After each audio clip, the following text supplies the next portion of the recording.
Let me tell you a story that sounds too ridiculous to be real, but every part of it actually happened.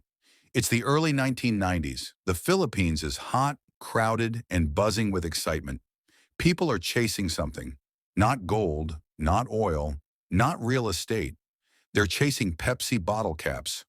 Why? Because Pepsi just launched a contest called Number Fever, and it turned into one of the deadliest marketing campaigns in history.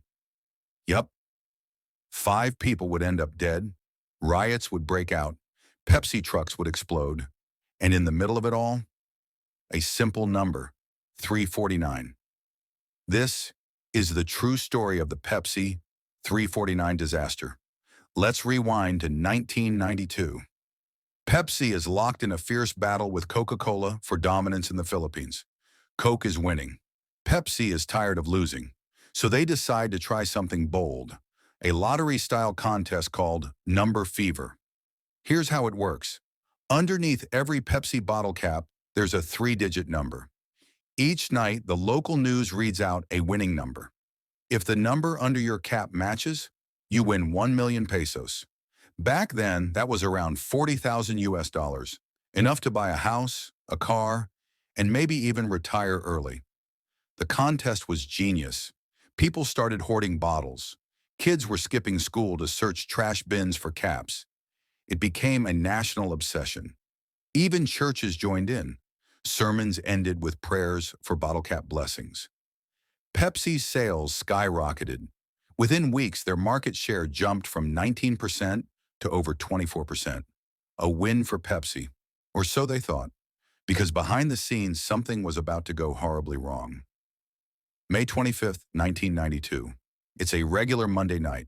The winning number is announced on the news. 349.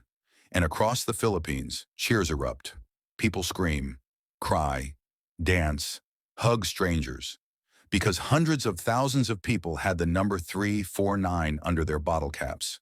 Not 2, not 10, but over 600,000. How? A computer glitch. Pepsi's internal system accidentally printed 349 on over 500,000 caps, and now 600,000 winners believed they were owed 1 million pesos each. You do the math.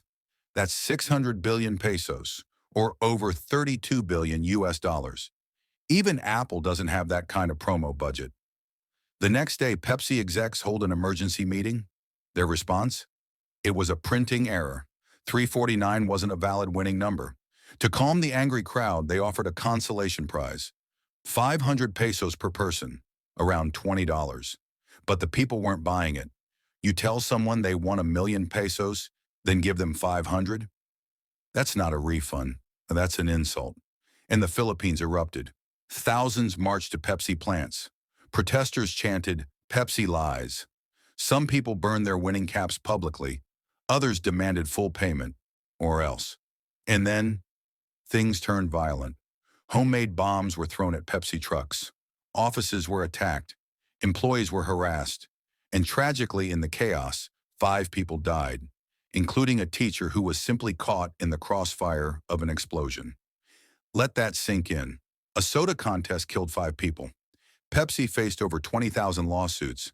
Their legal team scrambled, arguing that the contest rules clearly stated Pepsi wasn't liable for printing errors. The courts surprisingly sided with Pepsi. They ruled that Pepsi didn't have to pay the 600,000 people who had 349. Why?